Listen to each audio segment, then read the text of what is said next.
couple people have asked me in the past about doing a top five blends or top five tobaccos video. So that's what I'm gonna do today. Um, I don't know if this is like necessarily a top five all time, but this is gonna be like a top five for me. Like if someone was to say you can only have five tobaccos for the rest of your life and you can pick them today, these are the ones that I would pick. I'm pretty comfortable. I like doing it that way more than like, oh, what's your top five favorite blends? It's like, eh. But if they said, you pick five blends, you know, and that's what you can, have for the rest of your life.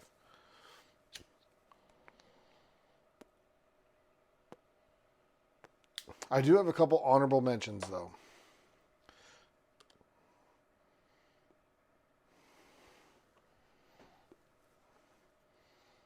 So I got five, but I actually have seven because I have a couple honorable mentions. The first honorable mention. Oh, well, I guess first of all, right now I'm smoking a little Sarah Eltang and GOP's Fillmore inside that, but it's almost gone. So I got a Peterson down here with some Chinaise cake in it. So I might pick that up midway through the video. We'll see. But my first honorable mention is Escudo. Um, I really wanted to put Escudo in the top five, and it was like super close. I just, there's a couple other blends that I think that I just like a little bit better, like that I would pick above Escudo. And so, but I mean, it's right there. I mean, it's super close, super solid, good stuff. I really like it.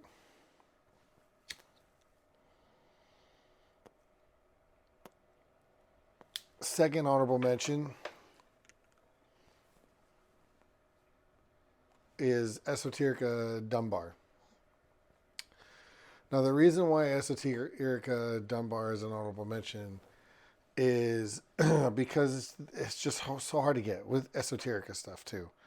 I mean, and I don't want to do a top five tobaccos and then be like, oh, Esoterica Dunbar, which is extremely difficult to get, or H&H Vintage Syrian, which is another one that was really close to being even an honorable mention, but it's like it hasn't even been produced in years. And it never will be produced again.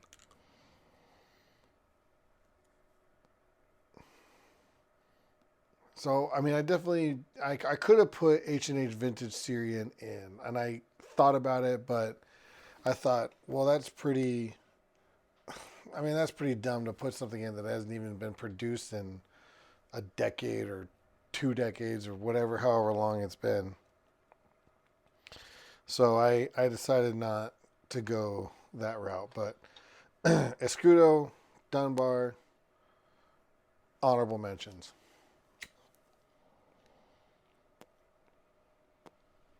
Now my top five is in not any kind of order. I kind of thought about what kind of order I'd put it in, and I just couldn't really settle on anything. Every time I thought it's like, oh, this is the order, then I'd rethink about it and I'd change it, and it just yeah. So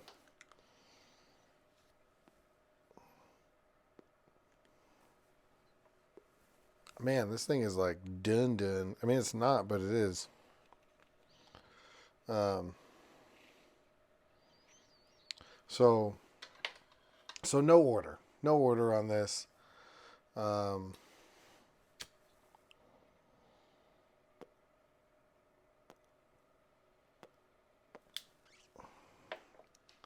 so the first one I'm going to show you is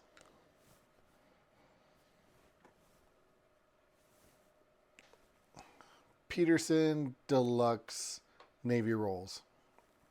Now, for me, this might have been the one. I got another one that Escudo could have replaced, but this one was probably the closest for Escudo to replace. And the thing is I really like the darkness you get off of these navy rolls earlier on. Escudo gets really nice and dark and rich and deep and complex. But you got to age that like 15 years. This stuff you put in a cabinet for a few years, and I mean it doesn't taste like Escudo, but you get some really nice, good, rich, dark, deep, complex notes. And I really like Peterson. The bad thing about Peterson, the reason why it almost didn't make my top five is because of the price. Just this little 50-gram tin or 20-gram tin or whatever it is, 50-gram tin. Um, it's like $20, $22 or something like that. It's not cheap, and the Scudo's like 14, 15, 16. So, but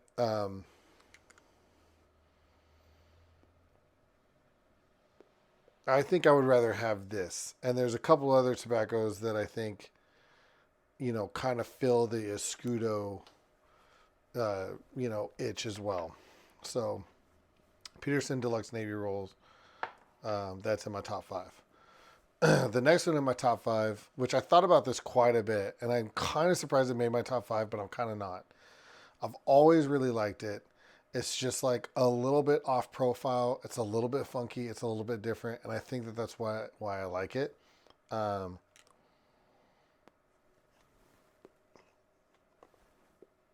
it's like not a change of pace tobacco, but it kind of is a change of pace tobacco. It's kind of weird.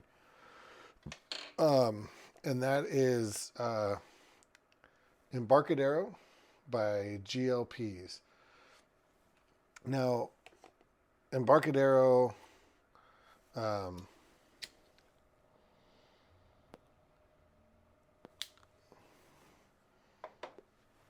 this is super good stuff. Deluxe Navy Rolls, Virginia Perique. That's pretty much it.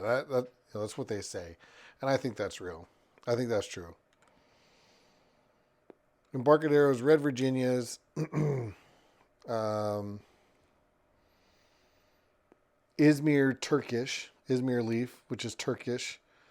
That Izmir is just so interesting. And I think that's it. I'm pretty sure there may be a little bit of Perique in here as well, but I think it might just be Virginia's and Izmir. It's just such a bready, delicious smoke. It's just so good. It's like a sweet sourdough bread. The Izmir is not like any other Oriental I've ever experienced. It's just kind of sour and earthy and rich and flavorful, and the Red Virginia plays really nice with the sweet Red Virginias. It's just so good. And I've smoked a tin of this that had about 15 years of age on it, and it is amazing. And after I smoked a tin that had about 15 years of age on it, I saw something where Greg Pease had written about Embarcadero, and he specifically said if you can wait and get 12 to 15 years of age on this, it'll really, really shine. And I read that and I was like, huh, yeah, I agree. I've had it younger. I've had it only a couple years old. I've had it, brand new, all that kind of stuff. And it's really good either way. But if you can let that thing sit for 12, 15 years, it is so, so, so good. So good.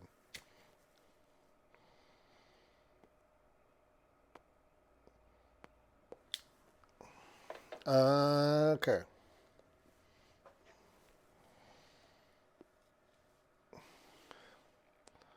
And then not the last one, sorry, the third one, but not number three, just the third one, is Rainer Golden Flake, Long Golden Flake. And it's Virginia Burley Perique, and it has a honey and orange flavoring. I tell you what, I almost hate talking about this blend because it's already hard to find at time most of the time. But my God, it is so good. That honey orange, it's very, very subtle. I get a lot of baking spice off of this. I get a lot of like nutmeg and cinnamon and, sort of like that honey. It's like if you were to take, it's like if you were to take a slice of like, thick bread and put it in the toaster and then spread butter on it and sprinkle a little bit of honey and like a little bit of nutmeg or cinnamon on it. I mean, to me, it's like it's got all those kind of notes, all those kinds of things going on, and it is so good. So, so good. I don't notice the orange as much, but there is kind of like a zesty, like playful, zesty quality about it, which I really enjoy. But it's mainly just like those sweet, um, sweet honey, bready, uh, baking spice or cinnamon, clove, nutmeg type notes that are just so good. So good on that.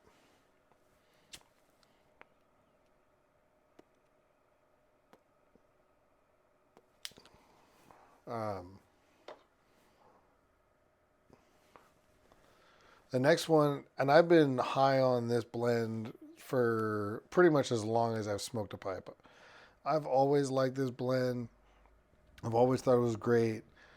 I don't think it gets the recognition that it deserves. Um, the people that I've seen try it generally really like it. It's just I feel like it's one of those one that just gets lost in the portfolio a little bit. And I think I've talked about this on the channel before. I might have done a review on it. Um, but it is GLP's Piccadilly. I don't know what it is. This stuff just like fits everything that I'm looking for in a blend that has Latakia. I mean, it has my two favorite things in it, which is Virginia and Perique, and then it gives us like a sprinkle. There's a sprinkle of Latakia in there, and it is just so good. It's so simple, but so like it's so simple, but it's so good.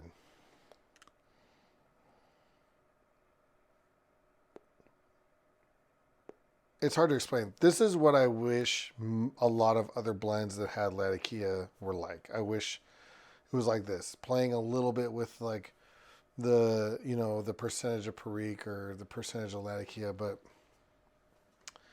man, sometimes I feel like they just do too much. There's just too much. It's Virginia, it's Burley, it's Oriental, and then there's Latakia, and we're gonna throw the cigar leaf in. It's just too much.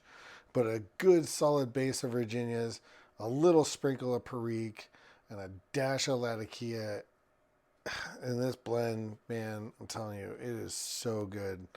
It is so good. And if you're, mainly a aromatic or a Virginia smoker or Virginia pre-smoker, and you don't like Latakia, this is a really good one to try. The Latakia content's pretty low, but you know it's there, but it's pretty low.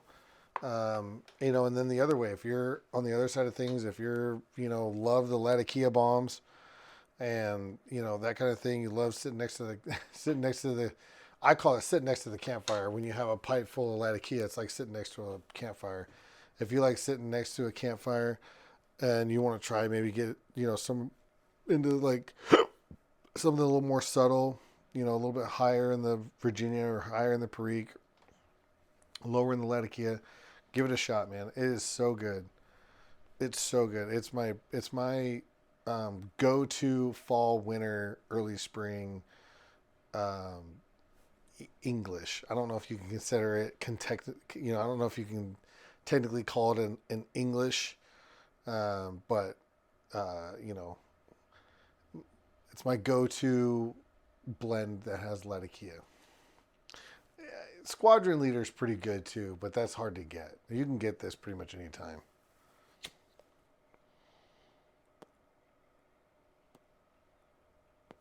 Okay, last one.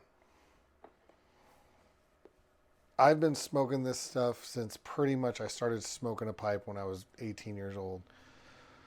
Um, I've always really, really liked it. I've gone away from it a little bit in recent years, mainly because I've discovered some of these other things that I really like as well.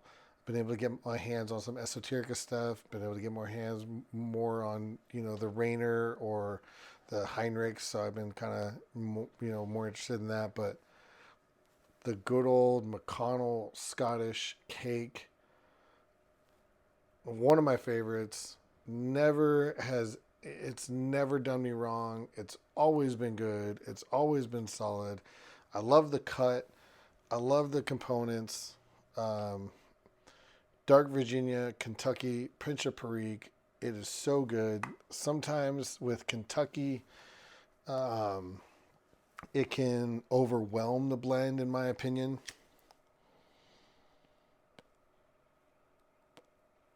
Sometimes with the Kentucky, it can kind of taste like someone opened the tin, squirted a bunch of A1 sauce or barbecue sauce in there, and closed it back up.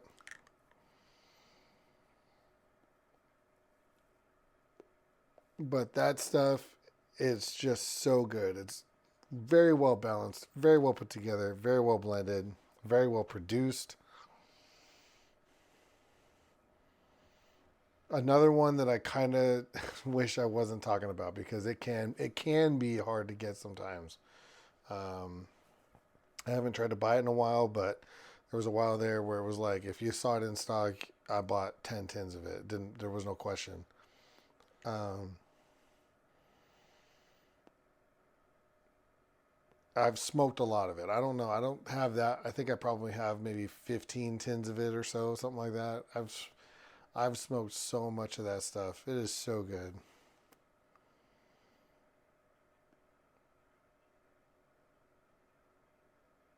But yeah, that's pretty much it. That's pretty much what we got right there. We got um, what we got? We got Peterson Deluxe Navy rolls. We got Embarcadero. We got Rainer Long Golden Flake, Piccadilly Scottish Cake. Those are my top five. Top five blends right now. So till the next one. Hope you guys all enjoyed this.